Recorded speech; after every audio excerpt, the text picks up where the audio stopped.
Hello, welcome to Balaji education point. मैं आप सबका बालाजी एजुकेशन पॉइंट के यूट्यूब चैनल पे स्वागत करता हूं। बेसिकली गाइस, आज का जो वीडियो रहेगा वो वीडियो रहेगा भारतीय संविधान के यानी कि इंडियन कॉन्स्टिट्यूशन के 40 सबसे ज्यादा इंपॉर्टेंट आर्टिकल, जिसे आप अनुच्छेद के नाम से भी जानते हो, जो पंजाब के पेपरों में सबसे ज्यादा पूछे जाते हैं। ये 40 आर्टिकल जो हैं मैंने अलग अलग एग्जाम से जो है एक तरीके से आप कह सकते हो इंस्पायर्ड है। पीपीएससी का एग्जाम हुआ, पंजाब पब्लिक सर्विस कमीशन, ठीक है। पंजाब पटवारी का एग्जाम हुआ, मास्टर कैडर का एग्जाम हुआ, ठीक है। ये सारे पंजाब के सबसे बहुत चर्चित एग्जाम है जिनमें पॉलिटी काफी ज्यादा पूछी जाती है। इन सारे एग्जाम में पिछले 2 से 3 साल के अंदर जो 40 सबसे ज्यादा इंपॉर्टेंट आर्टिकल रिपीट हुए हैं, उन्हें इस वीडियो के अंदर मैं लेके आने वाला हूं। चलिए शुरुआत करते हैं। अगर आप मेरा पेड मेंबर हो तो आपको इसका पीडीएफ मिल जाएगा आपके व्हाट्सएप ग्रुप के अंदर। चलिए शुरू करते हैं। Article number 1 very very important. Article number 1 कहता है, India that is Bharat shall be the union of state. अब यहां से दो क्वेश्चन निकलते हैं। अगर आपने कभी Punjab and Haryana high court का पेपर दिया हो तो उसमें क्वेश्चन पूछा जाता है कि हमारी जो कंट्री है उसका ऑफिशियल नेम क्या है। क्या वो इंडिया है, क्या वो हिंदुस्तान है, या फिर वो भारत है। तो याद रखना, हमारी कंट्री का जो ऑफिशियल नेम है वो है एक इंडिया, और दूसरा ऑफिशियल नेम क्या है, भारत। क्योंकि आर्टिकल 1 में ही बताया गया है इंडिया, जिसे भारत भी कहते हैं, वो यूनियन ऑफ क्या होगा, स्टेट्स होगा। अब क्वेश्चन दूसरा इसके ऊपर क्या आता है कि हमने यहां पर जो शब्द है वो यूनियन क्यों इस्तेमाल किया। ओरिजिनली यहां पर फेडरेशन शब्द था। आजकल यहां पर कौन सा शब्द है, यूनियन शब्द है। उससे पहले यहां पर कौन सा शब्द था, फेडरेशन शब्द था। पहले आप क्या याद रखेंगे कि आर्टिकल 1 क्या कहता है, India that is Bharat is a union of state. Number 2 पे क्या याद रखेंगे कि इस आर्टिकल से पता चलता है हमारे देश के दो लीगल नाम है, एक इंडिया लीगल नेम है और दूसरा कौन सा है, भारत। और दूसरी बात मैंने जो आपको बात बताई वो क्या याद रखनी है आपको कि भाई हम लोगों ने यहां पर यूनियन शब्द का इस्तेमाल ही क्यों किया। पहले यहां पर शब्द था फेडरेशन। देखिए, अगर हम लोग यूनियन शब्द का इस्तेमाल करते हैं तो इसका मतलब निकलता है कि कोई भी स्टेट जो है वो अपने आप सेंटर से यानी कि इंडिया से सेपरेट नहीं हो सकती। No state has the right to get separated from it. It का मतलब कंट्री, ठीक है जी। अगर यूनियन शब्द का इस्तेमाल होता है तो इसका मतलब यह है कि किसी भी राज्य के पास अपनी अथॉरिटी नहीं है कि वो अपनी परमिशन से सेंट्रल यानी कि यूनियन यानी कि भारत से अलग हो जाए।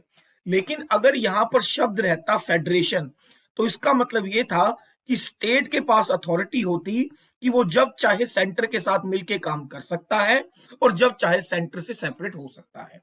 तो इसलिए हमने फेडरेशन शब्द की जगह कौन से शब्द का इस्तेमाल किया, we use the word union. Am I clear not? Okay, article 3 की तरफ बढ़ते हैं। नेक्स्ट आर्टिकल यानी कि अनुच्छेद जो आपको याद रखना है वो है आर्टिकल 3। आर्टिकल 3 क्या कहता है, देखिए एक एक्ट है जिसका नाम है states reorganise act, state reorganisation act 1956। ये बताता है राज्यों के पूर्ण गठन के बारे में। जैसे कि मान लीजिए ये पंजाब है ठीक है, ये पंजाब है। 1 नवंबर 1966 को हमने पंजाब का कुछ हिस्सा काटकर क्या बना डाला, हरियाणा बना डाला। क्लियर? अब क्वेश्चन ये उठता है कि अगर किसी स्टेट में से काटकर कुछ एरिया अलग करके कोई न्यू स्टेट बनानी है या दो छोटी स्टेट्स को जोड़कर एक बड़ी स्टेट बनानी है, ये परमिशन हमारे संविधान में किसके पास है? तो ये परमिशन हमारे पास दी गई है पार्लियामेंट के अंदर। Very very important. यानी कि अगर आप एक राज्य को काटकर नया राज्य बनाना चाहते हो, दो नए राज्यों को जोड़कर एक अलग सा राज्य बनाना चाहते हो, चाहे स्टेट को काट के अलग करना है चाहे दो स्टेट को मर्ज करना है, तो ये पावर हमारे संविधान के अंदर किसे दी गई है, पार्लियामेंट यानी कि संसद को। M I clear? आर्टिकल 3 क्या कहता है, द कॉन्स्टिट्यूशन इम्पावर्स, इम्पावर्स का मतलब शक्ति देता है, constitution empowers parliament to form a new state by the separation of the territory from the any state or by uniting two or more states or parts of the state or by uniting any territory to a part of any state। यानी कि देश का जो संविधान है वो देश के संसद को ये शक्ति देता है कि वो किन्हीं भी दो स्टेट्स को जोड़कर एक नई स्टेट बना सकती है और एक स्टेट में से कुछ हिस्सा काटकर दूसरी स्टेट को भी बना सकती है। Am I clear? जैसे कि हमने पंजाब में देखा 1 नवंबर 1966 को पंजाब का कुछ हिस्सा कटा और उसमें से हरियाणा बना।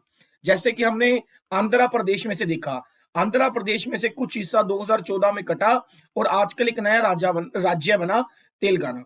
जैसे कि हमने बॉम्बे को देखा, बॉम्बे को डिवाइड किया गया और उसके दो राज्य बनाए गए, एक महाराष्ट्र बना और एक बना गुजरात बना। साथ में एक चीज ये भी याद रखनी है कि जब स्टेट को रीऑर्गेनाइजेशन किया जाता है वो किया जाता है सिर्फ और सिर्फ लैंग्वेज बेस पे, ठीक है, लैंग्वेज के आधार पर। पंजाब और हरियाणा में हरियाणा को हिंदी भाषाई क्षेत्र मिले थे और पंजाब को पंजाबी भाषाई क्षेत्र मिले थे। उसी तरीके से जब बॉम्बे से महाराष्ट्र और गुजरात बनाया गया तो महाराष्ट्र को मराठी भाषाई क्षेत्र मिले थे और गुजरात को गुजराती भाषाई क्षेत्र मिले थे। क्लियर? तो क्या क्या याद रखेंगे कि आर्टिकल 3 जो है वो देश की संसद को, पार्लियामेंट को ये शक्ति देता है कि वो दो किन्हीं स्टेट्स को जोड़कर एक नई स्टेट बना सकता है या किसी एक स्टेट को काटकर उसका अलग हिस्सा करके एक नई स्टेट बना सकता है on the behalf of language. Am I clear? वो किसी भी स्टेट की बाउंड्री बदल सकता है, कम कर सकता है, ज्यादा कर सकता है, लेकिन ये पावर सिर्फ देश की किसके पास रहेगी? पार्लियामेंट के पास, यानी कि देश की सिर्फ और सिर्फ किसके पास रहेगी? संसद के पास। नेक्स्ट हमारे पास आर्टिकल है प्यारे बच्चों, वो है आर्टिकल 14। अगर आपने मेरी पॉलिटी वाली वीडियो सही से देखी है तो उस पॉलिटी वाली वीडियो में मैंने आपको एक चीज बताई है, दैट इज कि आर्टिकल 12 से लेकर आर्टिकल 35 तक फंडामेंटल राइट्स का जिक्र आता है और जो फर्स्ट आर्टिकल है फंडामेंटल राइट का वो 14 है। ठीक है जी, 14 से लेकर 18 तक पहले फंडामेंटल राइट का जिक्र मिलता है और आर्टिकल 14 से 18 जो है वो राइट टू इक्वालिटी की बात करता है। राइट टू इक्वालिटी यानी कि समानता का अधिकार। हुण आर्टिकल 14 जो है एक गल करदा है इक्वालिटी, केड़ी चीज दी इक्वालिटी? बिफोर लॉ, यानी कि कानून के सामने मेल फीमेल, ठीक है जी, अमीर गरीब सब क्या होंगे? बराबर होंगे। ये आर्टिकल बात करता है आर्टिकल 14। क्लियर? 3 बातें याद रखेंगे। फंडामेंटल राइट्स जो है आर्टिकल 12 से लेकर 35 तक बताए गए हैं। ये भारतीय संविधान के पार्ट 3 के अंदर आते हैं। ठीक है जी। नेक्स्ट, पहला फंडामेंटल राइट जो है वो राइट टू इक्वालिटी है, वो 14 से 18 तक आता है। क्लियर? और आर्टिकल 14 जो है वो इक्वालिटी बिफोर लॉ यानी कि कानून के सामने समानता का अधिकार पेश करता है। Next, article 17 very very important, very important, Punjab के एग्जाम में रिपीट होने वाला सबसे इंपॉर्टेंट आर्टिकल है आर्टिकल 17, एबॉलिशन ऑफ अनटचेबिलिटी। ठीक है जी, एबॉलिशन ऑफ अनटचेबिलिटी का मतलब क्या है? हमारे समाज में बहुत पुरानी एक प्रथा हुआ करती थी वैदिक पीरियड के समय पर खास करके, ठीक है, जो बड़ी क्रूर प्रथा थी जिसको हम छुआछूत की प्रथा बोलते हैं। ठीक है, छुआछूत की प्रथा। क्लियर? उस छुआछूत की प्रथा को हम लोगों ने आर्टिकल 17 के अंदर पूरी तरीके से एबॉलिट कर दिया गया है। तो निम्नलिखित में से किस आर्टिकल के अंदर समाज में चली आ रही अनटचेबिलिटी, छुआछूत की प्रथा को खत्म कर दिया गया है? आर्टिकल 17 के अंदर। Am I clear? नेक्स्ट आगे बढ़ते हैं। नेक्स्ट आर्टिकल है हमारा आर्टिकल 19, वेरी इंपॉर्टेंट। ठीक है, आर्टिकल 19 जो है हमें फ्रीडम देता है, फ्रीडम देता है, बताता है कि हमारे पास फ्रीडम है, जिसको राइट टू फ्रीडम भी बोलते हैं। आर्टिकल 19 के अंदर हमें 6 चीजों के अंदर फ्रीडम दी गई है। कभी कभार तो यही पूछ लेते हैं कि किस आर्टिकल के अंदर हमारी 6 फ्रीडम्स की बात करी गई है, 6 तरीके की आजादी की बात करी गई है, तो वो है आर्टिकल 19 जिसको राइट टू फ्रीडम भी बोलते हैं। कौन कौन सी 6 फ्रीडम्स है जो इंडियन सिटीजन्स को ग्रांट करी गई है? Number 1, freedom of speech and expression, यानी कि बोलन का अधिकार, अपनी गल एक्सप्रेस करने का अधिकार। Number 2, freedom to assembly peacefully and without arms, यानी कि तुसी किते भी इकट्ठ कर सकते हो लेकिन वो इकट्ठ विदाउट आर्म्स होना चाहिए, यानी कि हथियार तो बिना किते भी सानू इकट्ठ करन दा, पीसफुली असेंबली करन दा, सभा बनाने का अधिकार है। ਆਰਟੀਕਲ 19 ਜਿਹਨੂੰ ਰਾਈਟ ਟੂ ਫਰੀडम ਵੀ ਕਹਿੰਦੇ ਨੇ, ਇਹ ਸਾਨੂੰ 6 ਤਰੀਕੇ ਦੀ ਫਰੀडम्स ਦਿੰਦਾ ਹੈ। ਪਹਿਲੀ ਫਰੀडम ਦਿੰਦਾ ਹੈ ਸਪੀਚ ਅਤੇ ਐਕਸਪ੍ਰੈਸ਼ਨ ਦੀ, ਕਿ ਤੁਸੀਂ ਬੋਲ ਸਕਦੇ ਹੋ, ਐਕਸਪ੍ਰੈਸ ਕਰ ਸਕਦੇ ਹੋ। ਅਸੈਂਬਲੀ ਦੀ, ਸਭਾ ਬਣਾਉਣ ਦਾ ਅਧਿਕਾਰ ਦਿੰਦਾ ਹੈ। Next, freedom to form association or the union or cooperative societies. Article 19 ਦਾ ਤੀਜਾ ਪਾਰਟ ਜਿਹੜਾ ਹੈ ਸਾਨੂੰ ਫਰੀडम ਦਿੰਦਾ ਹੈ ਐਸੋਸੀਏਸ਼ਨ ਯਾਨੀ ਕਿ ਸਭਾ ਬਣਾਉਣ ਦੀ। ਕਲੀਅਰ ਹੈ? ਐਸੋਸੀਏਸ਼ਨ ਦਾ ਮਤਲਬ ਕੀ ਹੁੰਦਾ ਹੈ? ਜਿਵੇਂ ਅਸੀਂ ਕਹਿੰਦੇ ਆ ਵੀ ਸਾਡੇ ਸ਼ਹਿਰ ਦੇ ਵਿੱਚ ਮੋਬਾਈਲ ਵਾਲਿਆਂ ਦੀ ਐਸੋਸੀਏਸ਼ਨ ਹੈ, ਠੀਕ ਹੈ ਜੀ। ਸਾਡੇ ਸ਼ਹਿਰ ਦੇ ਵਿੱਚ ਰਿਕਸ਼ਾ ਵਾਲਿਆਂ ਦੀ ਐਸੋਸੀਏਸ਼ਨ ਹੈ, ਸਾਡੇ ਸ਼ਹਿਰ ਦੇ ਵਿੱਚ ਇੱਕ ਤਰੀਕੇ ਦੀ ਵਪਾਰੀ ਐਸੋਸੀਏਸ਼ਨ ਹੈ। ਤਾਂ ਸਾਨੂੰ ਫਰੀडम ਹੈ, ਆਜ਼ਾਦੀ ਹੈ ਕਿ ਅਸੀਂ ਐਸੋਸੀਏਟ ਹੋ ਸਕਦੇ ਹਾਂ, ਅਸੀਂ ਐਸੋਸੀਏਸ਼ਨਸ ਬਣਾ ਸਕਦੇ ਹਾਂ, ਅਸੀਂ ਗੁੱਟ ਬਣਾ ਸਕਦੇ ਹਾਂ। ਕਲੀਅਰ? ਨੈਕਸਟ, ਚੌਥੇ ਦੇ ਵਿੱਚ ਹੈ freedom of movement through out the territory of India. ਯਾਨੀ ਕਿ ਮੰਨ ਲਓ ਇਹ ਇੰਡੀਆ ਆ, ਅਸੀਂ ਪੰਜਾਬ ਦੇ ਵਿੱਚ ਰਹਿੰਦੇ ਹਾਂ, ਤਾਂ ਪੰਜਾਬ ਦੇ ਬੰਦੇ ਨੂੰ ਪਰਮਿਸ਼ਨ ਹੈ ਕਿ ਉਹ ਨੀਚੇ ਤਾਮਿਲਨਾਡੂ ਤੱਕ ਤੇ ਉੱਪਰ ਕੰਨਿਆ ਕੁਮਾਰੀ, ਉੱਪਰ ਜੰਮੂ ਐਂਡ ਕਸ਼ਮੀਰ ਤੱਕ ਕਿਤੇ ਵੀ ਜਾ ਸਕਦਾ ਹੈ। ਜੇ ਤੁਸੀਂ ਇੰਡੀਅਨ ਸਿਟੀਜ਼ਨ ਹੋ ਤੇ ਤੁਸੀਂ ਇੰਡੀਆ ਦੇ ਵਿੱਚ ਰਹਿੰਦੇ ਹੋ ਤਾਂ ਤੁਸੀਂ ਇੰਡੀਆ ਦੇ ਵਿੱਚ ਫ੍ਰੀਲੀ ਕਿਤੇ ਵੀ ਆ ਜਾ ਸਕਦੇ ਹੋ। ਇਹ ਆਰਟੀਕਲ 19 ਦਾ ਕਲੌਜ਼ 4 ਜਿਹੜਾ ਹੈ ਇਸ ਗੱਲ ਦੇ ਉੱਤੇ ਵਰਣਨ ਕਰਦਾ ਹੈ। ਨੈਕਸਟ, ਪੰਜਵਾਂ ਕਹਿੰਦਾ ਹੈ freedom of residence and settlement in any part of the territory of India. ਤੁਸੀਂ ਇੰਡੀਆ ਦੇ ਵਿੱਚ ਕਿਤੇ ਵੀ ਜਾ ਕੇ ਸੈਟਲ ਹੋ ਸਕਦੇ ਹੋ, ਘਰ ਬਣਾ ਸਕਦੇ ਹੋ, ਉੱਥੇ ਜਾ ਕੇ ਪਰਮਾਨੈਂਟ ਆਪਦੀ ਲਾਈਫ ਸਪੈਂਡ ਕਰ ਸਕਦੇ ਹੋ। ਠੀਕ ਹੈ ਜੀ। Article 6 freedom of profession, occupation and trade ਔਰ ਬਿਜ਼ਨਸ।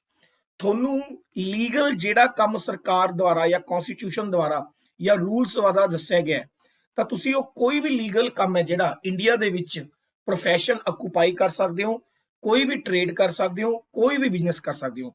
ਬਟ ਸ਼ਰਤ ਕੀ ਹੈ ਕਿ ਉਹ ਕੰਮ ਲੀਗਲ ਹੋਣਾ ਚਾਹੀਦਾ ਹੈ। ਜਿਵੇਂ ਕਿ ਆਰਮਸ ਦਾ ਹਥਿਆਰ ਖਰੀਦਣੇ ਤੇ ਵੇਚਣੇ ਸਾਡੇ ਸਮਾਜ ਦੇ ਵਿੱਚ, ਸਾਡੇ ਸੰਵਿਧਾਨ ਦੇ ਅਕੋਰਡਿੰਗ ਇਲੀਗਲ ਨੇ, ਉਹ ਕੰਮ ਨਹੀਂ ਤੁਸੀਂ ਕਰ ਸਕਦੇ। ਤਾਂ ਤੁਹਾਨੂੰ ਪ੍ਰੋਫੈਸ਼ਨ ਦੀ ਫਰੀडम ਹੈ, ਤੁਹਾਨੂੰ ਕਿੱਤੇ ਦੀ ਆਕੂਪੇਸ਼ਨ ਦੀ ਫਰੀडम ਹੈ, ਤੁਹਾਨੂੰ ਵਪਾਰ ਦੀ ਫਰੀडम ਹੈ ਤੇ ਤੁਹਾਨੂੰ ਬਿਜ਼ਨਸ ਦੀ ਫਰੀडम ਹੈ। M I clear? ਤਾਂ ਨੰਬਰ 1 ਕਿਹੜੇ ਆਰਟੀਕਲ ਦੇ ਵਿੱਚ ਸਾਨੂੰ 6 ਫਰੀडम्स ਦੀ ਗੱਲ ਦਿੱਤੀ ਗਈ ਹੈ? ਆਰਟੀਕਲ 19 ਦੇ ਅੰਦਰ, ਜਿਹਨੂੰ ਅਸੀਂ ਰਾਈਟ ਟੂ ਕੀ ਬੋਲਦੇ ਆ, ਫਰੀडम ਵੀ ਬੋਲਦੇ ਆ। ਪਹਿਲਾ ਕਹਿੰਦਾ ਹੈ ਸਪੀਚ ਅਤੇ ਐਕਸਪ੍ਰੈਸ਼ਨ, ਦੂਸਰਾ ਕਹਿੰਦਾ ਹੈ ਪੀਸਫੁਲੀ ਅਸੀਂ ਇਕੱਠ ਕਰ ਸਕਦੇ ਹਾਂ, ਤੀਸਰਾ ਕਹਿੰਦਾ ਹੈ ਤੁਸੀਂ ਐਸੋਸੀਏਸ਼ਨ ਬਣਾ ਸਕਦੇ ਹੋ, ਯੂਨੀਅਨ ਬਣਾ ਸਕਦੇ ਹੋ, ਚੌਥਾ ਕਹਿੰਦਾ ਹੈ ਇੰਡੀਆ ਦੇ ਵਿੱਚ ਕਿਤੇ ਵੀ ਆ ਜਾ ਸਕਦੇ ਹੋ, ਪੰਜਵਾਂ ਕਹਿੰਦਾ ਹੈ ਫਰੀडम ਆਫ ਰੈਜ਼ੀਡੈਂਸੀ, ਇੰਡੀਆ ਦੇ ਵਿੱਚ ਕਿਤੇ ਵੀ ਜਾ ਕੇ ਸੈਟਲ ਹੋ ਸਕਦੇ ਹੋ, ਘਰ ਲੈ ਸਕਦੇ ਹੋ, ਉੱਥੇ ਰਹਿ ਸਕਦੇ ਹੋ। ਛੇਵੇਂ ਦੇ ਵਿੱਚੋਂ ਕਹਿੰਦਾ ਤੁਸੀਂ ਇੰਡੀਆ ਦੇ ਵਿੱਚ ਜਿੰਨੇ ਵੀ ਲੀਗਲ ਕੰਮ ਨੇ ਉਹ ਚੋਂ ਕੋਈ ਵੀ ਪ੍ਰੋਫੈਸ਼ਨ ਕਿੱਤਾ ਜਿਹੜਾ ਅਪਣਾ ਸਕਦੇ ਹੋ। ਕਲੀਅਰ ਹੋ ਗਈ? Next, article 32 is known as the heart and soul of Indian Constitution। निम्नलिखित में से किस आर्टिकल को भारतीय संविधान का हार्ट एंड सोल कहा गया है? That is article 32। Very very important. ठीक है जी, ठीक है जी। Article 32 also known as constitutional remedies. इसे कॉन्स्टिट्यूशनल रेमेडीज, रेमेडीज होता है संजीवनी, संविधान के लिए संजीवनी का काम करने वाला आर्टिकल भी कहा गया है। आर्टिकल 32 क्या है? Right to move the Supreme Court in case of the violation of fundamental rights, so called soul and heart of the constitution given by doctor BR Ambedkar. सबसे पहले आर्टिकल 32 को हम भारतीय संविधान का हार्ट एंड सोल यानी कि दिल और आत्मा भी कहते हैं। इन्हें कॉन्स्टिट्यूशनल रेमेडीज यानी कि संविधान की संजीवनी के तौर पर भी देखा जाता है। ये आर्टिकल स्पेशल जो है संविधान के निर्माता बाबा साहब भीमराव अंबेडकर जी के द्वारा दिया गया था, ये बात भी आपको याद रखनी है। आर्टिकल 32 क्या कहता है? देखिए, नॉर्मली जैसे आप अगर कंपेयर करें fundamental rights versus legal rights, दो राइट्स मैं लेता हूं, एक लीगल राइट्स होते हैं यानी कि कानूनी अधिकार, और एक होते हैं फंडामेंटल राइट्स यानी कि मौलिक अधिकार। ठीक है, लीगल राइट्स के अंदर आप डायरेक्टली सुप्रीम कोर्ट या हाई कोर्ट नहीं जा सकते। अगर आपका कोई लीगल राइट हनन कर रहा है, वायलेट कर रहा है, you cannot go directly supreme court to high court, but in case of fundamental right ਤੁਸੀਂ ਡਾਇਰੈਕਟਲੀ ਸੁਪਰੀਮ ਕੋਰਟ ਜਾ ਸਕਦੇ ਹੋ, ਤੁਸੀਂ ਡਾਇਰੈਕਟਲੀ ਕਿੱਥੇ ਜਾ ਸਕਦੇ ਹੋ? ਹਾਈ ਕੋਰਟ ਜਾ ਸਕਦੇ ਹੋ। ਇਹ ਡਿਫਰੈਂਸ ਹੁੰਦਾ ਫੰਡਾਮੈਂਟਲ ਰਾਈਟਸ ਤੇ ਲੀਗਲ ਰਾਈਟਸ ਦੇ ਵਿੱਚ। ਤੇ ਆਰਟੀਕਲ 32 ਇਸੀ ਚੀਜ਼ ਦੇ ਉੱਤੇ ਪ੍ਰਕਾਸ਼ ਪਾਉਂਦਾ ਹੈ ਕਿ ਭਾਈ ਜੇ ਤੁਹਾਡੇ ਕੋਈ ਫੰਡਾਮੈਂਟਲ ਰਾਈਟ ਦਾ ਹਨਨ ਕਰਦਾ ਹੈ, ਵਾਇਲੇਟ ਕਰਦਾ ਹੈ, ਤਾਂ ਤੁਸੀਂ ਡਾਇਰੈਕਟਲੀ ਸਰਵੋच्च न्यायालय, सुप्रीम कोर्ट, हाई कोर्ट यानी कि उच्च न्यायालय जा सकते हो। M I clear or not? ਤਾਂ ਜਿਹੜੇ ਸੁਪਰੀਮ ਕੋਰਟ ਹੈ ਉਹ ਫੰਡਾਮੈਂਟਲ ਰਾਈਟਸ ਨੂੰ ਲਾਗੂ ਕਰਨ ਵਾਸਤੇ 5 ਰਿਟਸ ਦਾ ਸਹਾਰਾ ਲੈਂਦੀ ਹੈ। ਸੁਪਰੀਮ ਕੋਰਟ ਜਾਂ ਹਾਈ ਕੋਰਟ ਫੰਡਾਮੈਂਟਲ ਰਾਈਟਸ ਨੂੰ ਇੰਪਾਵਰਡ ਕਰਨ ਵਾਸਤੇ, ਇੰਸ਼ੋਰਡ ਕਰਨ ਵਾਸਤੇ 5 ਰਿਟਸ ਦਾ ਸਹਾਰਾ ਲੈਂਦੀ ਹੈ, ਜਿਨ੍ਹਾਂ ਦਾ ਜ਼ਿਕਰ ਆਰਟੀਕਲ 32 ਚ ਹੈ। ਕਿਹੜੀਆਂ 5 ਰਿਟਸ ਹੁੰਦੀਆਂ ਨੇ ਯਾਦ ਰੱਖਣਾ। 5 ਰਿਟਸ ਦਿੱਤੀ ਗਈਆਂ ਨੇ ਸਾਡੇ ਸੰਵਿਧਾਨ ਦੇ ਵਿੱਚ, ਠੀਕ ਹੈ ਜੀ। ਜਿਵੇਂ ਪਹਿਲੀ ਰਿਟ ਦਾ ਨਾਮ ਹੈ ਹੈਬੀਅਸ ਕਾਰਪਸ, हैबियस कॉर्पस, ठीक है। दूसरी रीट का नाम है मैंडामस, मैंडामस, ठीक है। तीसरी रीट का नाम है कोवरंटो, कोवरंटो, ठीक है।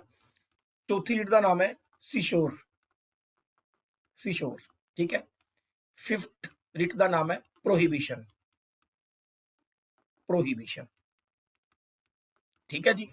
5 ਰਿਟਸ ਹੁੰਦੀਆਂ ਨੇ ਸਾਡੇ ਕਨਸਟੀਟਿਊਸ਼ਨ ਦੇ ਵਿੱਚ, ਜਿਹਦੇ ਥਰੂ ਸੁਪਰੀਮ ਕੋਰਟ ਜਾਂ ਹਾਈ ਕੋਰਟ ਹੈ ਜਿਹੜਾ ਇੰਡੀਆ ਦੇ ਵਿੱਚ ਡਾਇਰੈਕਟਲੀ ਫੰਡਾਮੈਂਟਲ ਰਾਈਟ ਨੂੰ ਇੰਸ਼ੋਰ ਕਰਨ ਦਾ ਕੰਮ ਕਰਦਾ ਹੈ।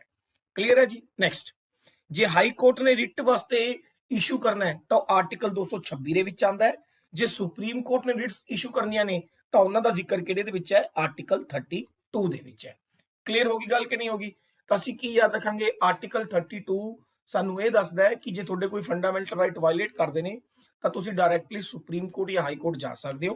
ਤੇ ਸੁਪਰੀਮ ਕੋਰਟ ਨੇ ਇੰਡੀਆ ਦੇ ਵਿੱਚ ਫੰਡਾਮੈਂਟਲ ਰਾਈਟ ਨੂੰ ਇੰਸ਼ੋਰ ਕਰਨ ਵਾਸਤੇ 5 ਰਿਟਸ ਦਾ ਹਥਿਆਰ ਦੇ ਤੌਰ ਤੇ ਇਸਤੇਮਾਲ ਕਰਦਾ ਹੈ। ਕਿਹੜੀਆਂ? Habeas corpus, ਮੈਂਡਾਮਸ, ਕੋਵਰੈਂਟੋਸ, ਸਿਸ਼ੋਰ and ਪ੍ਰੋਹਿਬਿਸ਼ਨ। Clear.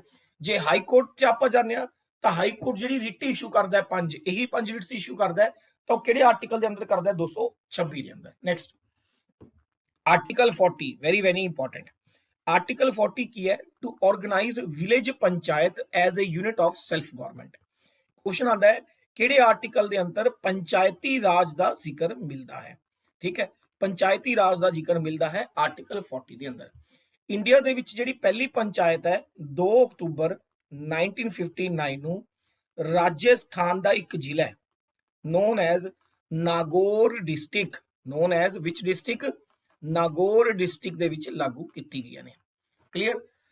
India दे विच पहली जिहड़ी पंचायत सी 2 अक्तूबर 1959 नूं 1959 नूं राजस्थान दे नागौर जिले दे विच लागू कीती गई सी। Next, article 44 again important, uniform civil code, very important. A uniform civil code, uniform civil code की कहता है कि बई इंडिया दे विच जे यह यूनीफॉर्म सिविल कोड लागू हो जाता है ਤਾਂ ਹਰ ਇੱਕ ਵਿਅਕਤੀ ਦੇ ਲਈ ਇੱਕ ਕਾਨੂੰਨ ਹੋਏਗਾ, ਵਨ ਕੰਟਰੀ ਵਨ ਲਾਅ। ਹੁਣ ਤੁਸੀਂ ਕਹੋਗੇ ਕਿ ਸਰ ਕਿ ਇੰਡੀਆ ਦੇ ਵਿੱਚ ਵਨ ਪਰਸਨ ਦੇ ਵਾਸਤੇ ਵਨ ਲਾਅ ਨਹੀਂ ਹੈ। ਕੁਝ ਕਾਨੂੰਨ ਇਹੋ ਜਿਹੇ ਨੇ ਇੰਡੀਆ ਦੇ ਵਿੱਚ ਜਿਹੜੇ ਰਿਲੀਜਨ ਦੇ ਤੌਰ ਤੇ ਦੇਖੇ ਜਾਂਦੇ ਨੇ। ਠੀਕ ਹੈ, ਜੇ ਮੰਨ ਲਓ ਕੋਈ ਹਿੰਦੂ ਬੰਦਾ ਹੈ ਤਾਂ ਉਹਦੇ ਰਿਲੀਜੀਅਸ ਜਿਹੜੇ ਲਾਜ਼ ਨੇ ਉਹ ਅਲੱਗ ਨੇ। ਜੇ ਕੋਈ ਮੁਸਲਿਮ ਪਰਸਨ ਹੈ ਉਹਦੇ ਰਿਲੀਜੀਅਸ ਲਾਅ ਇੰਡੀਆ 'ਚ ਅਲੱਗ ਨੇ। ठीक है, जे सिख बंदा है कोई तो ਉਹਦੇ ਰਿਲੀਜੀਅਸ ਲਾਅ ਉਹਨੂੰ ਕੁਝ ਅਲੱਗ ਪਾਵਰ ਦਿੰਦੇ ਨੇ। ਪਰ ਜੇ ਯੂਨੀਫਾਰਮ ਸਿਵਲ ਕੋਡ ਲਾਗੂ ਹੋ ਜਾਂਦਾ ਹੈ ਤਾਂ ਉਹਦੇ ਵਿੱਚ ਕੀ ਹੋਏਗਾ ਕਿ ਕੋਈ ਹਿੰਦੂ ਹੋਵੇ, ਮੁਸਲਮਾਨ ਹੋਵੇ, ਸਿੱਖ ਹੋਵੇ, they all have a single law. ਕੁਝ ਚੀਜ਼ਾਂ ਦੇ ਵਿੱਚ ਉਹਨਾਂ ਨੂੰ ਇੱਕੋ ਹੀ ਲਾਅ ਫੋਲੋ ਕਰਨਾ ਪੜੇਗਾ। ਤਾਂ ਕਿਹੜੇ ਆਰਟੀਕਲ ਦੇ ਵਿੱਚ ਪੰਚਾਇਤੀ ਰਾਜ ਦਾ, ਵਿਲੇਜ ਪੰਚਾਇਤ ਦਾ ਜ਼ਿਕਰ ਹੈ? ਆਰਟੀਕਲ 40 ਦੇ ਵਿੱਚ। ਯੂਨੀਫਾਰਮ ਸਿਵਲ ਕੋਡ ਦਾ ਕਿਹੜੇ ਆਰਟੀਕਲ ਦੇ ਵਿੱਚ ਜ਼ਿਕਰ ਹੈ? ਆਰਟੀਕਲ 44 ਦੇ ਵਿੱਚ। ਵਿਲੇਜ ਪੰਚਾਇਤ ਦਾ ਆਰਟੀਕਲ 40 ਦੇ ਵਿੱਚ ਹੈ। Next, article 40A, article 40A अनुच्छेद 48 ਜਿਹੜਾ ਆ ਉਹ ਗੱਲ ਕਰਦਾ ਹੈ to protect the environment and safeguard the forest and wildlife of the country. कि भाई ये साडी ड्यूटी है कि ਅਸੀਂ प्रोटेक्ट करिए वातावरण ਨੂੰ, सेफगार्ड मतलब रक्षा करिए साडे ਜਿਹੜੇ फॉरेस्ट ने, साडे ਜਿਹੜੇ जंगल ने, वाइल्ड लाइफ ਜਿਹੜੀ जंगली जिंदगी है, जंगली जीवन है ਉਹਨੂੰ। तो निम्नलिखित में से किस आर्टिकल में से वातावरण और फॉरेस्ट एंड वाइल्ड लाइफ को प्रोटेक्ट और सेफ गार्ड करने की बात करी गई है? आर्टिकल 48 क्लॉज ए के अंदर। Clear. Next, article 50 again important. Article 50 कहता है कि हमारे यहां पर सेपरेट है जुडिशरी किससे? एग्जीक्यूटिव से। Separation of the judiciary from the executive. Judiciary यानी कि न्यायपालिका, ठीक है जी। एग्जीक्यूटिव यानी कि कार्यपालिका। एग्जीक्यूटिव का मतलब क्या होता है? कार्यपालिका। यानी कि न्यायपालिका को कार्यपालिका से अलग रखा गया है। सेपरेशन ऑफ द न्यायपालिका फ्रॉम द कार्यपालिका। Am I clear? Next, article 54 and 55। Article 54 and 55 हमारे यहाँ पर यह बात बताते हैं कि देश के प्रथम नागरिक यानी कि राष्ट्रपति का जो इलेक्शन है, चुनाव है, उसका प्रोसीजर क्या होगा। जैसे कि मैंने आपको पिछली वीडियोस के अंदर समझाया कि देश के प्रेसिडेंट के इलेक्शन के अंदर इलेक्टेड मेंबर्स जो है पार्टिसिपेट करते हैं, ठीक है, चाहे वो स्टेट के हो चाहे वो यूनियन टेरिटरीज के हो, लेकिन कंडीशन क्या है, इलेक्टेड मेंबर्स होने जरूरी हैं। क्लियर। तो राष्ट्रपति के चुनाव की प्रक्रिया क्या है, यह बताया गया है भारतीय संविधान के आर्टिकल 54 एंड 55 के अंदर। आर्टिकल 61 अनुच्छेद 61, आर्टिकल 51 जो है इम्पीचमेंट ऑफ प्रेसिडेंट यानी कि राष्ट्रपति को ऊपर किस तरीके से महादोष लगाया जाता है। इम्पीचमेंट ऑफ द प्रेसिडेंट यानी कि राष्ट्रपति को किस तरीके से इम्पीच किया जा सकता है, उसका प्रोसीजर क्या है, किन किन कंडीशनों पे राष्ट्रपति को इम्पीच किया जा सकता है। इम्पीचमेंट का मतलब होता है महादोष लगाना, यानी कि एक तय समय से पहले उन्हें उनकी ड्यूटी से, उनकी कुर्सी से हटाना। That is known as the impeachment of the president. राष्ट्रपति को इम्पीच जो है एक ही ग्राउंड, एक ही कंडीशन पे किया जा सकता है, on the violation of the constitution, on the violation of the constitution. भारतीय संविधान में लिखी गई धाराओं की उल्लंघना करने पर ही राष्ट्रपति महोदय के खिलाफ महादोष लगाया जा सकता है। आर्टिकल 75 अनुच्छेद 75 कहता है कि जो देश के प्रधानमंत्री हैं उन्हें देश का राष्ट्रपति अपॉइंट करेगा। Article 75 says the prime minister shall be appointed by the president, यानी कि देश के प्रधानमंत्री की नियुक्ति देश के राष्ट्रपति के द्वारा की जाती है। इंपॉर्टेंट क्वेश्चन है। नेक्स्ट, आर्टिकल 110, आर्टिकल 110 जो है वो डील करता है मनी बिल के बारे में। Very very important question. Which of the following article talks about the money bill. तो आर्टिकल 110 है, मनी बिल के बारे में बात करता है। मनी बिल की कंडीशंस बताई थी मैंने वीडियो के अंदर कि ये सबसे पहले कहां जाता है, लोकसभा के अंदर, उसके बाद ये पास होने के लिए कहां जाएगा, राज्यसभा में। ये फिक्स है कि मनी बिल स्टार्ट होगा कहां से, लोकसभा के अंदर। Am I clear? Okay. Any dispute regarding the money bill, any dispute regarding the money bill, any dispute regarding the money bill, अगर कोई भी डिस्प्यूट हो रिगार्डिंग द मनी बिल तो वो डिस्प्यूट जो है लोकसभा का स्पीकर सॉल्व करता है। अगर ऐसा कोई डिस्प्यूट पड़ जाए कि ये बिल मनी बिल है या नहीं है, तो उसके ऊपर जो फाइनल डिसीजन है वो लोकसभा का कौन लेता है, स्पीकर। आर्टिकल 108 अनुच्छेद 108, आर्टिकल 108 बात करता है ज्वाइंट सेशन की। ज्वाइंट सेशन का मतलब क्या होता है, पार्लियामेंट के अंदर दो हाउस होते हैं, एक लोकसभा और एक क्या होता है, राज्यसभा। जब लोकसभा और राज्यसभा का सेशन यानी कि मीटिंग एक इकट्ठी एक जगह पर होती है उसे बोलते हैं joint session. Very very important. और ज्वाइंट सेशन जो है आर्टिकल 108 के अंदर बताया गया है।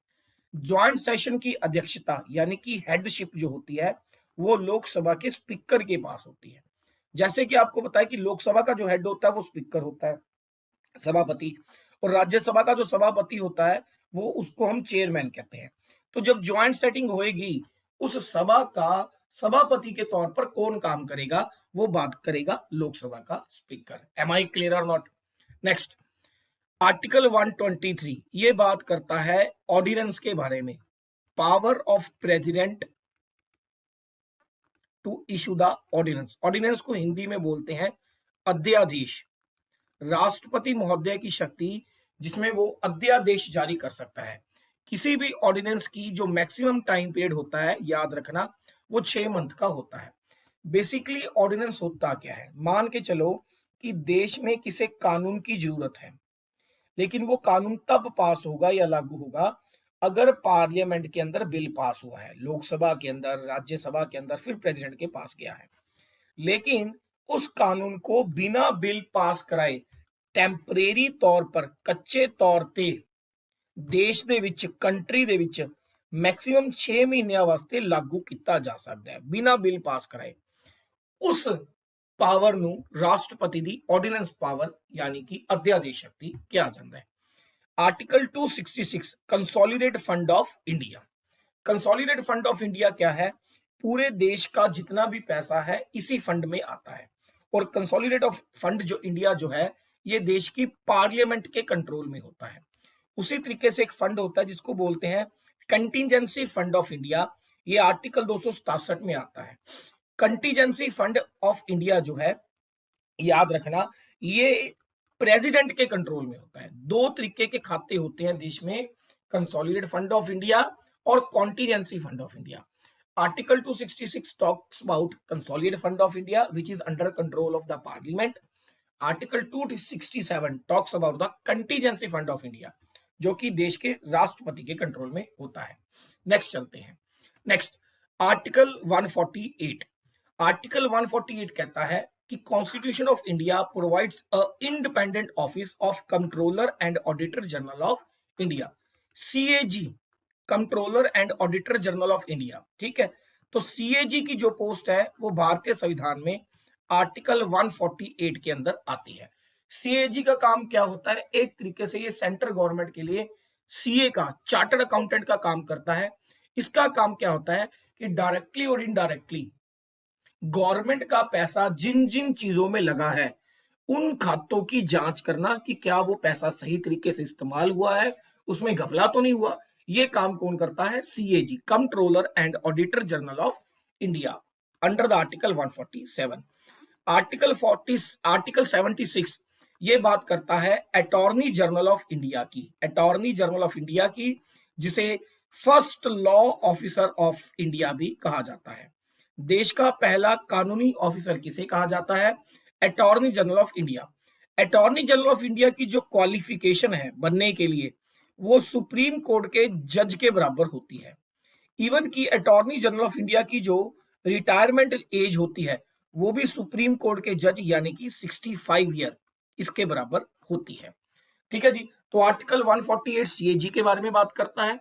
आर्टिकल 76, ठीक है जी, अटॉर्नी जनरल ऑफ इंडिया के बारे में बात करता है। Article 360 talks about the financial emergency. ठीक है जी, फाइनेंशियल इमरजेंसी के बारे में बात करता है। इंडिया में बेसिकली तीन तरीके की इमरजेंसी होती है। आर्टिकल 352 नेशनल इमरजेंसी, चार चार ऐड करने हैं। आर्टिकल 356 स्टेट इमरजेंसी और आर्टिकल 360 फाइनेंशियल इमरजेंसी। और जो आर्टिकल 360 है ये फाइनेंशियल यानी कि वित्तीय आपातकाल की बात करता है। आर्टिकल 352 नेशनल इमरजेंसी यानी कि राष्ट्रीय आपातकालीन की बात करता है जो इंडिया में अभी तक 3 बार लगी है। आर्टिकल 356 स्टेट यानी कि राज्य आपातकालीन के बारे में बात करता है जो भारत के अलग अलग राज्यों में टोटल अगर मिला दी जाए तो 100 से ज्यादा बार लगी है। और आर्टिकल 360 फाइनेंशियल इमरजेंसी के बारे में बात करता है। नेक्स्ट है जी article 324 constitution provides a independent election commission to ensure free and fair election to the parliament, the state legislature and the office of president and the vice president. Election commission of India, भारतीय चुनाव आयोग, जिसका मुख्य काम है भारत के जो अलग अलग राज्य हैं, चाहे वो स्टेट के अंदर राज्य हो रहे हैं, इलेक्शन हो रहे हैं, चाहे वो प्रेसिडेंट और वाइस प्रेसिडेंट के इलेक्शन हो रहे हैं, चाहे वो इंडिया के अंदर पार्लियामेंट्री इलेक्शन है, लोकसभा के इलेक्शन है, उन इलेक्शनों को भारत में फेयर तरीके से करवाना, ये काम होता है भारतीय चुनाव आयोग का। ठीक है जी, और ये आर्टिकल 324 के अंदर बताया गया है। निम्नलिखित में से किस आर्टिकल के अंदर इलेक्शन कमीशन ऑफ इंडिया का जिक्र किया गया है? That is article 324। Next article 165। Article 165 बात करता है the constitution has provide the office of advocate general for the state. जैसे सेंटर में अटॉर्नी जनरल ऑफ इंडिया होता है वैसे ही स्टेट में एडवोकेट जनरल होता है, बस ये याद रखना। अटॉर्नी जनरल ऑफ इंडिया जो होता है उसका आर्टिकल है 76 और स्टेट में जो हाईएस्ट लॉ ऑफिसर होता है उसको बोलते हैं एडवोकेट जनरल और इसका आर्टिकल क्या है? 165। एम I clear? Next article 280 finance commission of India. ठीक है, finance commission of India, finance commission of India का मेन काम क्या होता है? हम लोग टैक्स देते हैं तो टैक्स का कुछ हिस्सा सेंट्रल गवर्नमेंट के पास रहता है और टैक्स का कुछ हिस्सा स्टेट गवर्नमेंट अपने पास रखती है। तो कितना प्रतिशत सेंट्रल गवर्नमेंट रखेगी और कौन सा हिस्सा स्टेट गवर्नमेंट रखेगी, ये काम बताने का मुख्य काम होता है फाइनेंस कमीशन का, वित्तीय आयोग का। और फाइनेंस कमीशन भारतीय संविधान में आर्टिकल 280 के तहत बताया गया है। फाइनेंस कमीशन को बनाने की जो जिम्मेदारी होती है वो होती है देश के राष्ट्रपति के पास। और नॉर्मली फाइनेंस कमीशन का जो टाइम पीरियड होता है वो 5 इयर्स होता है। Am I clear? Next, article 79। Article 79 बात करता है parliament consist of, very very important, हमारी जो पार्लियामेंट है यानी कि संसद, इसमें 3 टायर स्ट्रक्चर है, यानी कि 3 परतीय प्रणाली है। लोकसभा, राज्यसभा और प्रेसिडेंट यानी कि राष्ट्रपति। और ये बात बताता है आर्टिकल 79 कि जी साडी संसद है उस 3 प्रणाली स्ट्रक्चर है, Lok Sabha plus Rajya Sabha plus president. Parliament consist of, साडी संसद बनी हुई है प्रेसिडेंट दी, काउंसिल ऑफ स्टेट जिन्हों राज्यसभा कहा जाता है, हाउस ऑफ पीपल जिन्हों की कहा जाता है, लोकसभा कहा जाता है। Next, article 80 again important. Article 80 की कहता है जिवें यूपी ਦੇ ਵਿੱਚ ਸਭ ਤੋਂ ਵੱਧ ਰਾਜ ਸਭਾ ਦੀ ਸੀਟਾਂ ਨੇ ਕਿੰਨੀਆਂ 31, ਪੰਜਾਬ ਦੇ ਵਿੱਚ ਰਾਜ ਸਭਾ ਦੀ ਕਿੰਨੀਆਂ ਸੀਟਾਂ ਨੇ 7। ਤਾਂ ਆਰਟੀਕਲ 80 ਕਹਿੰਦਾ ਹੈ ਕਿ ਰਾਜ ਸਭਾ ਦੀਆਂ ਕਿੰਨੀਆਂ ਸੀਟਾਂ ਹੋਣਗੀਆਂ ਕਿਹੜੀ ਸਟੇਟ ਦੇ ਵਿੱਚ, ਇਹ ਦੱਸਦਾ ਹੈ article 80। M I clear or not? Next, article 155 and 166 ਇਹ ਗੱਲ ਕਰਦਾ ਹੈ a governor of the state is appoint of the president and he or she hold the office during the pleasure of the president। ਜਿਵੇਂ India ਦੇ ਵਿੱਚ ਸਭ ਤੋਂ ਵੱਡੀ ਪੋਸਟ ਤੇ ਪ੍ਰੈਜ਼ੀਡੈਂਟ ਬੈਠਦਾ ਹੈ, ਉਵੇਂ ਸਟੇਟ ਦਾ ਜਿਹੜਾ ਹੈੱਡ ਹੁੰਦਾ ਹੈ ਉਹਨੂੰ ਕਿਹਾ ਜਾਂਦਾ ਹੈ ਗਵਰਨਰ ਨੂੰ, ਯਾਨੀ ਕਿ ਰਾਜਪਾਲ ਨੂੰ। ਆਰਟੀਕਲ 155 166 ਇਹ ਕਹਿੰਦਾ ਹੈ ਕਿ ਜਿਹੜਾ ਗਵਰਨਰ ਹੈ ਉਹਨੂੰ ਅਪਾਇੰਟ ਕੌਣ ਕਰੇਗਾ, ਰਾਸ਼ਟਰਪਤੀ। ਤੇ ਆਰਟੀਕਲ 166 ਕੀ ਕਹਿੰਦਾ ਹੈ ਕਿ ਜਿਹੜਾ ਗਵਰਨਰ ਹੈ ਉਹ ਉਨੀ ਦੇਰ ਤੱਕ ਆਪਣੀ ਪੋਸਟ ਤੇ ਰਹਿ ਸਕਦਾ ਹੈ ਡਿਊਰਿੰਗ ਦਾ ਪਲੇਜ਼ਰ ਆਫ ਪ੍ਰੈਜ਼ੀਡੈਂਟ, ਯਾਨੀ ਕਿ ਜਿੰਨੀ ਦੇਰ ਤੱਕ ਰਾਸ਼ਟਰਪਤੀ ਚਾਹੁੰਦਾ ਹੈ ਕਿ ਉਹ ਕਿਸੇ ਸਟੇਟ ਦਾ ਗਵਰਨਰ ਬਣਿਆ ਰਹੇ। ਮੈਂ ਕੀ ਸਮਝਾਉਣ ਦੀ ਕੋਸ਼ਿਸ਼ ਕਰ ਰਿਹਾ, ਧਿਆਨ ਨਾਲ ਸਮਝੋ। ਆਰਟੀਕਲ 155 ਰਾਜਪਾਲ ਦੇ ਪਦ ਦੇ ਬਾਰੇ ਦੱਸਦਾ ਹੈ, ਨਿਯੁਕਤੀ ਬਾਰੇ ਦੱਸਦਾ ਹੈ ਕਿ ਰਾਜਪਾਲ ਦੀ ਨਿਯੁਕਤੀ ਰਾਸ਼ਟਰਪਤੀ ਦੁਆਰਾ ਕੀਤੀ ਜਾਂਦੀ ਹੈ। ਕਲੀਅਰ? ਤੇ ਆਰਟੀਕਲ 166 ਇਹ ਕਹਿੰਦਾ ਕਿ ਜਿਹੜਾ ਰਾਜਪਾਲ ਹੈ, ਕਿਸੇ ਸਟੇਟ ਦਾ ਗਵਰਨਰ ਹੈ, ਰਾਜਪਾਲ ਹੈ, ਉਨੀ ਦੇਰ ਤੱਕ ਆਫਿਸ 'ਚ ਰਹਿ ਸਕਦਾ ਹੈ ਜਿੰਨੀ ਦੇਰ ਤੱਕ ਕੌਣ ਚਾਵੇ, ਪ੍ਰੈਜ਼ੀਡੈਂਟ, ਡਿਊਰਿੰਗ ਦਾ pleasure of president. Next, article 352 already ਆਪਾਂ ਇਹਦੇ ਬਾਰੇ ਗੱਲ ਕਰ ਚੁੱਕੇ ਹਾਂ, ਨੈਸ਼ਨਲ ਐਮਰਜੈਂਸੀ। ਹੁਣ ਨੈਸ਼ਨਲ ਐਮਰਜੈਂਸੀ ਵੀ ਕਈ ਤਰੀਕੇ ਦੇ ਨਾਲ ਲੱਗਦੀ ਹੈ, ਠੀਕ ਹੈ। ਨੰਬਰ 1 ਡਿਊ ਟੂ ਵਾਰ, ਠੀਕ ਹੈ, due to war. Number 2 external aggression, ਔਰ ਨੰਬਰ 3 ਆਰਮਡ ਰਿਬੇਲੀਅਨ। ਜੇ ਇਹਨਾਂ ਤਿੰਨ ਦੇ ਵਿੱਚੋਂ ਕੋਈ ਵੀ ਇੱਕ ਕੰਡੀਸ਼ਨ ਹੋ ਜੇ ਤਾਂ ਇੰਡੀਆ ਦੇ ਵਿੱਚ ਰਾਸ਼ਟਰਪਤੀ ਨੈਸ਼ਨਲ ਐਮਰਜੈਂਸੀ ਲਗਾ ਸਕਦਾ ਹੈ। ਨੰਬਰ 1 ਸਾਡੀ ਕਿਸੇ ਬਾਹਰ ਵਾਲੀ ਕੰਟਰੀ ਨਾਲ ਵਾਰ ਹੋ ਜੇ, ਠੀਕ ਹੈ।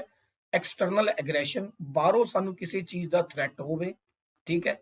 ਨੰਬਰ 3 ਆਰਮਡ ਰਿਬੇਲੀਅਨ, ਇੰਡੀਆ ਦੇ ਵਿੱਚ ਹਥਿਆਰਬੰਦ ਵਿਦਰੋਹ ਹੋ ਜੇ, ਠੀਕ ਹੈ, ਜਿਵੇਂ ਲੋਕ ਆਪਦੀ ਹੀ ਸਰਕਾਰ ਦੇ ਖਿਲਾਫ ਹਥਿਆਰ ਚੱਕਣ ਨੂੰ ਮਜਬੂਰ ਹੋ ਜਾਣ।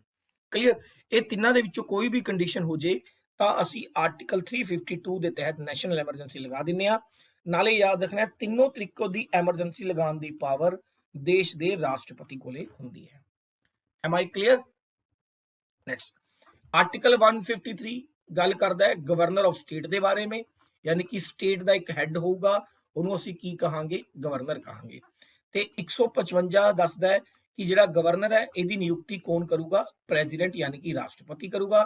166 ਦੱਸਦਾ ਹੈ, ਆਰਟੀਕਲ 166 ਦੱਸਦਾ ਹੈ, ਯਾਦ ਰੱਖਿਓ ਕਿ ਜਿਹੜਾ ਉਹ ਗਵਰਨਰ ਹੈ ਉਹ ਉਨੀ ਦੇਰ ਤੱਕ ਪੋਸਟ ਤੇ ਰਹਿ ਸਕਦਾ ਹੈ ਜਿੰਨੀ ਦੇਰ ਤੱਕ ਰਾਸ਼ਟਰਪਤੀ ਚਾਹੁੰਦਾ ਹੈ। ਆਰਟੀਕਲ 154 ਗਵਰਨਰ ਦੀ ਸ਼ਕਤੀਆਂ ਦੇ ਬਾਰੇ ਗੱਲ ਕਰਦਾ ਹੈ, executive powers of the governor. Article 161 governor ਦੀ ਮਾਫੀ ਸ਼ਕਤੀਆਂ, ਪਾਰਡਨਿੰਗ ਪਾਵਰ ਦੇ ਬਾਰੇ, ठीक है, उन्होंने बारे गल करता है। आर्टिकल 243A ग्राम सभा बारे गल करता है, डायरेक्ट याद रखना है। निम्नलिखित में से कौन सा आर्टिकल ग्राम सभा के बारे में बात करता है, article 243A। Article 312 very very important, all India services. All India services किहड़ियां हुंदियां ने, जिवें कि IPS इंडियन पुलिस सर्विसेज, ठीक है, IFS Indian foreign services, clear होगी गल, IAS इंडियन एडमिनिस्ट्रेशन सर्विसेज। इन्हां सारी सर्विसेज नूं ऑल इंडिया सर्विसेज कहा जाता है। ते ऑल इंडिया सर्विसेज जिहड़ी है आर्टिकल 312 के तहत आती है। आर्टिकल 343 एक गल करता है official language of the union, कि जिहड़ी साडी यूनियन है जिन्हों असीं सेंट्रल गौरमेंट भी कह दिंदे हां, ठीक है, कि साडी यूनियन गौरमेंट की अधिकृत भाषा किहड़ी है ऑफिशियल लैंग्वेज ਕਿਹੜੀ ਹੈ? ऑफिशियल लैंग्वेज हैगी है Hindi. Am I clear? Article 368 very very important, ठीक है। ये पावर कर दिंदी है पार्लीमेंट ਨੂੰ। देखो आ साडा एक संविधान है, जे तुसी संविधान च कुछ भी ऐड करना है, कुछ डिलीट करना है या ऐड प्लस डिलीट दोनों करने ने, ਤਾਂ ਉੱਥੇ ਅਮੈਂਡਮੈਂਟ ਲੱਗਦੀ ਹੈ, ਉੱਥੇ ਇੱਕ ਬਦਲਾਵ ਲੱਗਦਾ ਹੈ, ਉੱਥੇ ਇੱਕ ਅਮੈਂਡਮੈਂਟ ਪ੍ਰਕਿਰਿਆ, ਸੰਸ਼ੋਧਨ ਪ੍ਰਕਿਰਿਆ ਲੱਗਦੀ ਹੈ। ਤਾਂ ਆਰਟੀਕਲ 368 ਦੇ ਵਿੱਚ ਜੇ ਤੁਸੀਂ ਸੰਵਿਧਾਨ ਦੇ ਵਿੱਚ ਕੁਝ ਵੀ ਅਮੈਂਡਮੈਂਟ ਕਰਨਾ ਚਾਹੁੰਦੇ ਹੋ, ਬਦਲਾਵ ਕਰਨਾ ਚਾਹੁੰਦੇ ਹੋ, ਉਸ ਪ੍ਰੋਸੀਜਰ ਦਾ ਜ਼ਿਕਰ ਹੈ ਕਿ what is the procedure to amend in the Indian Constitution that talks about Article 368. Am I clear? तो प्यारे बच्चों, ये 40 सबसे इंपॉर्टेंट आर्टिकल थे जो आपके पंजाब के किसी भी एग्जाम के लिए पूछे जा सकते हैं, जिसमें इंडियन पॉलिटी आती है। ठीक है जी, मैं आशा करता हूं आपको वीडियो पसंद आएगी। Till then, thank you so much.